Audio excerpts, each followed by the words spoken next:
Boa noite, está começando o programa Contraponto e hoje estamos com o convidado Maurício Essa, cineasta, diretor de publicidade e videoclipes. Formado em cinema pela FAAP, já ganhou vários prêmios, entre eles 4 VMBs. Vamos conhecer o seu trabalho um pouco mais. Boa noite, Maurício, seja muito bem-vindo.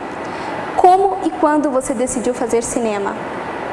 Meu pai era publicitário, redator, e então desde pequeno eu sempre tive em sets de filmagens, sempre fui estimulado a ir muito ao cinema, então foi uma coisa meio natural. Eu cresci gostando de cinema e foi meio natural resolver estudar cinema e depois trabalhar com cinema, né? Isso eu me formei em 93 e desde então estou aí. Já fiz um pouco de tudo. Agora, finalmente, estou realizando o meu primeiro longa-metragem depois de mais de 20 anos de formado. Bacana. Fala um pouco como foi o início da sua carreira como diretor. Então, o bacana disso é que quando eu me formei, em 93, o nosso ex-presidente Collor acabou com a Embrafilme. E no ano que eu me formei, foram feitos exatamente nenhum filme nacional no Brasil. Então me formei com essa belo panorama, nenhum filme produzido.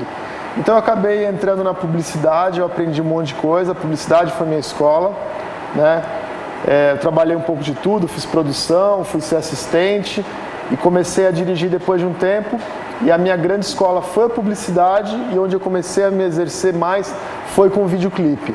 E você sempre teve a ideia de dirigir videoclipes ou não? Foi meio natural, né? A MTV entrou no Brasil, eu sempre gostei de música, né? Além de gostar de cinema, então foi um casamento perfeito, a música e o cinema, né?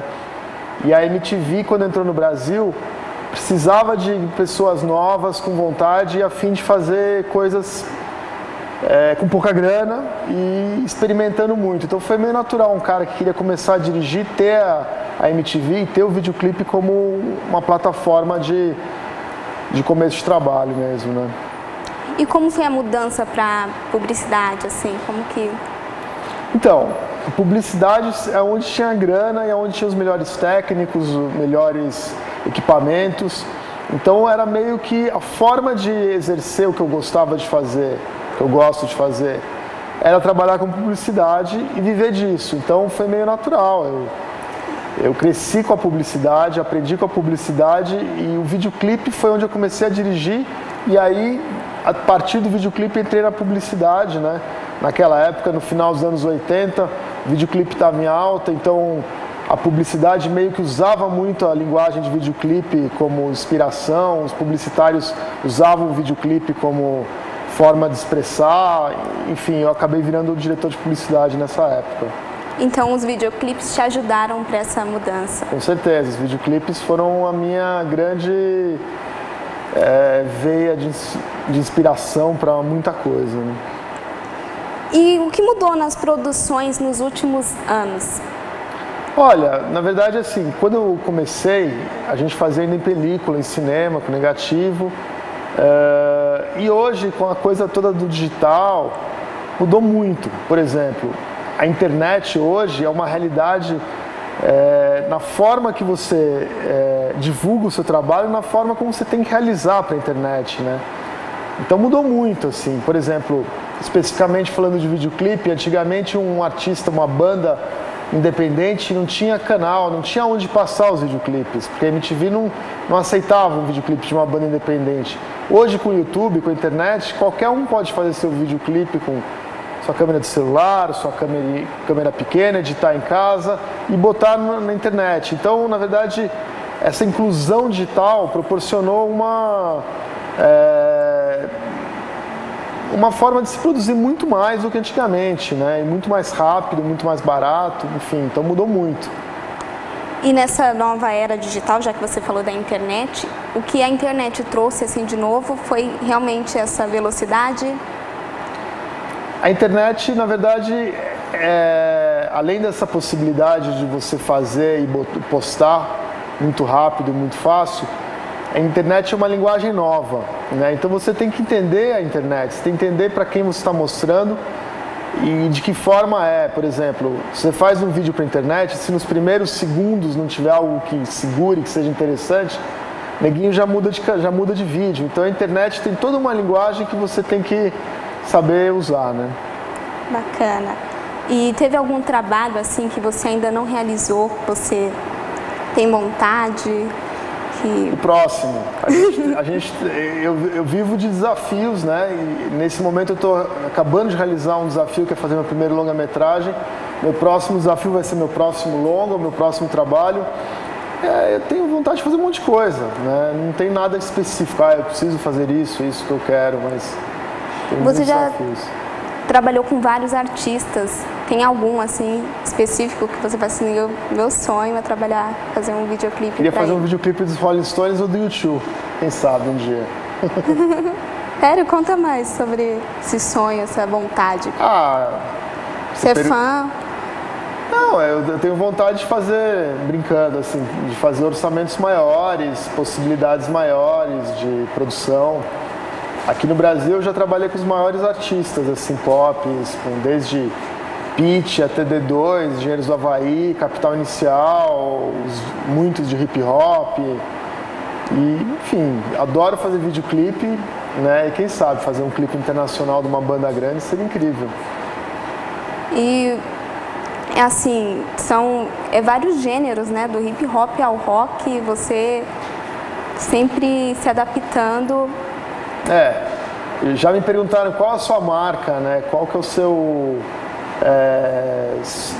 tipo, esse clipe é do Maurício. Não sei se eu tenho uma marca, tem gente que pode achar que eu tenho e tal, mas é engraçado, eu fiz o primeiro videoclipe de muitos artistas, tipo, o primeiro da Pitty, do CPM, vários outros artistas que estão iniciando a carreira acabam me procurando, talvez porque eu consiga entender um pouco da necessidade que um artista independente, um artista novo tem de se expressar e respeitar essa identidade deles e traduzir isso em imagem, né? Então, eu acho que talvez esse seja uma das minhas características, é entender que cada trabalho tem a sua característica, tem a sua cara.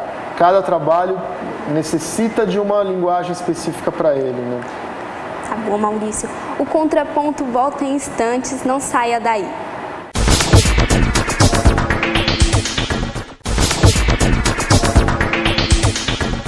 Contraponto de volta, estamos com Maurício Essa, cineasta formado pela FAAP que produziu mais de 150 clipes, tornando um dos maiores realizadores desse formato no Brasil. Maurício, em 1997 você dirigiu o clipe Diário de um Detento do Racionais MCs. A gente vai ver um pouquinho do clipe agora. Legal. Dia 1º de outubro de 1992, 8 horas da manhã. Aqui estou mais um dia, sob o olhar sanguinário do vigia. Você não sabe como é caminhar com a cabeça na mira de uma HK. Metralhadora alemã ou de Israel, estraçalha ladrão que nem papel. Na muralha em pé, mais um cidadão José, servindo um estado, um PM bom, passa fome metido a Charles Bronson. Ele sabe o que eu desejo, sabe o que eu penso. O dia tá chuvoso, o clima tá tenso. Trabalho que te rendeu prêmios de melhor vídeo de rap e clipe do ano do VMB de 98. Conta como foi essa experiência de gravar o clipe. Então, na verdade, esse clipe tem uma história muito doida, né? Porque eu era assistente de um diretor e a gente adorava rap, escutava nas filmagens e tal, mas eu era um cara que não entendia muito de rap e tal, não entendia muito da linguagem. E aí um dia ele virou e falou, tem 2 clipes Racionais pra fazer. Eu falei, legal, né? Vamos fazer. Daí ele, então, eu dirijo um, você dirige outro. Eu fiquei, que bacana, né? Aí ele não falou mais do assunto, daí um dia ele voltou e falou, então, o Mano Brown e os caras Racionais vêm pra uma reunião aqui hoje e, o clipe é de uma música que chama Diário de um Detento, do Carandiru, eu não vou fazer não, faz você. Deu, como assim? Não, é isso aí. Aí de repente chegam os Racionais lá, aquela sala de reunião da produtora que eu trabalhava, super fresquinha a produtora, os caras me olharam, quem é esse playboy, né? Aí sentei na mesa de reunião com eles, a gente começou a conversar, o Brown me explicou que, enfim, música de Diário de Detento falava de um dia antes do massacre de 92, do 111, do Carandiru, dia do massacre e depois do massacre. Eu, bacana, né? Ele, então, é o seguinte, ou filma no Carandiru ou não tem clipe. Naquela época o Carandiru ainda não tinha sido implodido, ele estava em funcionamento, todo mundo preso lá dentro. Aí eu, ingênuo, virei para ele e falei, não, minha experiência de publicidade, a gente pode fazer no estúdio, cenário tal, de prisão. Eu, não, mano, ou é lá dentro ou não tem clipe. Virou de costas e foi embora. Deu, putz, e agora, né? Aí, fatalidades do destino, facilidades do destino, deu tudo certo. A gente conseguiu a autorização do juiz para filmar dentro do Carandiru. Consegui uma série de fotos da época do massacre, de fotógrafos da Folha, do Estadão. Consegui imagens de massacre de Auschwitz, imagens do massacre do Carandiru. Enfim, consegui uma série de coisas para rechear o clipe e aí finalmente fomos filmar, né? Aí eu pedi para minha produtora, pô, eu queria ir no Carandiru, né, para olhar onde a gente vai filmar. A gente normalmente faz uma visita antes, decide o local e tal. Aí ela falou com o diretor do presídio lá no Carandiru, o cara falou, não pode nada. Não pode visitar nada, vocês vêm aqui e filmam. Beleza. Aí eu vim, né, com a equipe, equipamento. O Mano Brown levou alguns amigos, inclusive alguns para serem figurantes lá dentro, queriam fazer papel de preso. Aí chegamos lá, o diretor do Carandiru falou, o que vocês estão fazendo aqui? Ué, filmagem, né? Autorização do juiz. Não, tem filmagem nenhuma. Não, aqui a autorização do juiz, no fax, na época era fax. Autorizando e tal, filmagem. Daí o cara olhou e falou, tá bom, mas não vai entrar esse povo todo, esses caras aí que querem entrar para ser figurante, tá cheio de preso lá dentro, por que quer entrar mais gente? Esse equipamento todo não pode entrar. Entrava só uma parte, diminuiu a equipe e jogou a gente para dentro, né? Não sei, eu não imaginava onde eu estava me metendo. Mas foi uma experiência incrível, assim, a gente conseguiu voltar um segundo dia.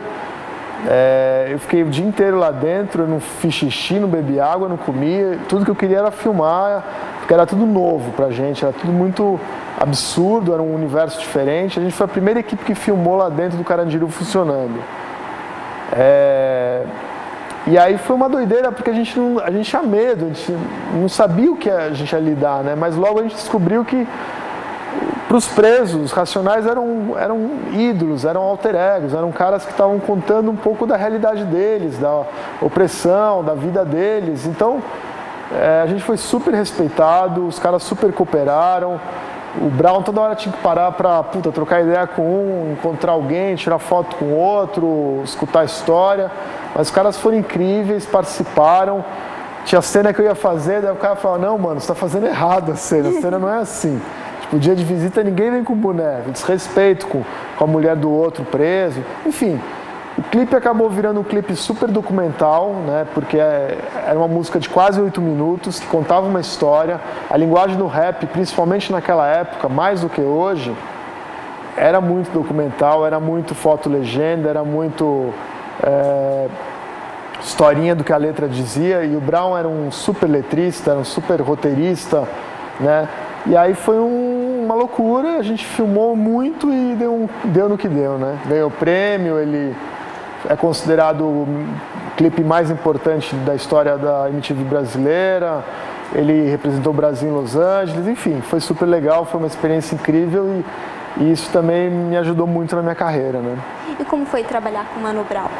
Foi incrível, que nem eu falei, o Brown é um letrista, ele é um roteirista nato, né? A letra da música já é um roteiro, né? E ele é um cara assim, ele tem aquela coisa séria dele, às vezes meio difícil, mas ele é um cara que te respeita, se você provar pra ele que o que você tá fazendo é o mais legal, né? Então, foi uma experiência incrível, a gente teve uma parceria maravilhosa, ele adorou o resultado final, então foi bem bacana. E foi o ponto de partida, assim, pra sua carreira, isso aí? Foi, a partir desse clipe eu tive uma fase que eu fiz inúmeros clipes de outros grupos de hip hop, começaram a me procurar, porque se eu tinha feito os Racionais eu iria fazer pra eles também. E eu fui super reconhecido a partir desse clipe, porque era um clipe que inovou em linguagem, né, de ter uma coisa meio documental, mas ao mesmo tempo tinha um cuidado plástico com a imagem, enfim. Depois disso veio o próprio filme Carandiru, Cidade de Deus, o Minha Alma do Rapa, clipes com essa estética. O meu foi o primeiro, né, que abriu uma leva de coisas incríveis, né, que foram produzidas naquela época. O Contraponto volta em instantes. Vamos agora para um rápido comercial.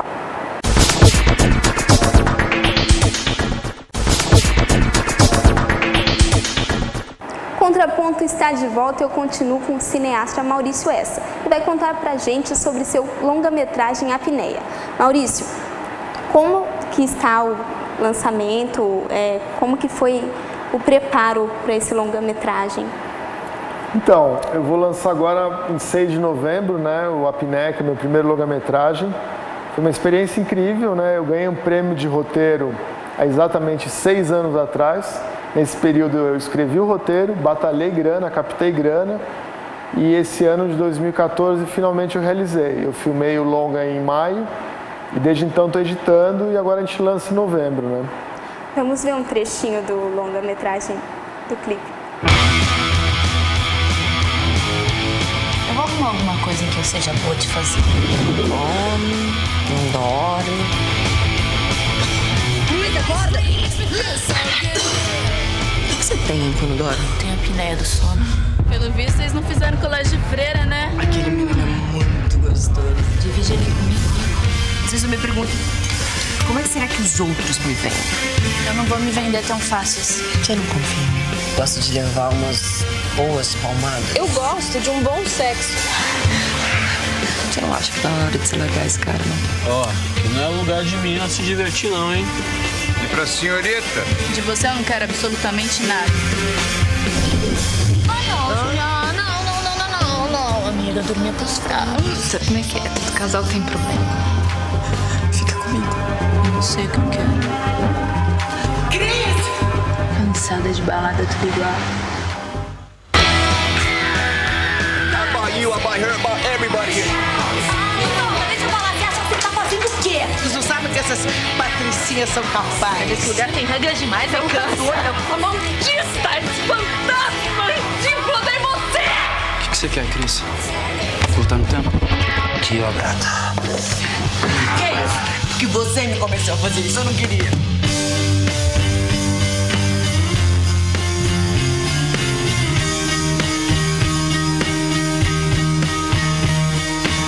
Meu pai me disse pra eu não pegar carona com estranhos. Vimos agora o trailer do Apneia e teve a Marjorie este ano. Como foi trabalhar com essas atrizes globais como a Marjorie este ano? Então, o filme teve a Marjorie este ano, a Marisol Ribeiro, a Tayla Ayala, né, participação da Maria Fernanda Cândido. Foi incrível, porque para um ator, assim, principalmente ator que faz muita televisão, fazer cinema é sempre um grande barato, é um grande prazer para eles se entregam, eles adoram fazer cinema. E são atores que, trazem muita coisa para o personagem, decoram muito rápido, então a gente consegue construir esses personagens de uma forma muito legal. Tem uma entrega muito forte de cada um deles que topa fazer cinema, tem uma preocupação incrível com o personagem, então foi um trabalho maravilhoso, assim, eu falo que é um trabalho de parceria, é uma parceria entre a equipe técnica, né, e o diretor e todos os atores, porque todo mundo é um pouco dono, um pouco parceiro da construção desse filme, né? Então é muito legal, assim, esse processo todo. E você sempre teve vontade de trabalhar com cinema? Eu me formei em cinema e sempre foi meu sonho, né? Fazer cinema e poder finalmente realizar isso aí. É uma realização que eu tô tendo depois de todos esses anos, né? Que nem eu falei, eu me formei há 21 anos e agora eu tô realizando isso, né? Para mim é incrível.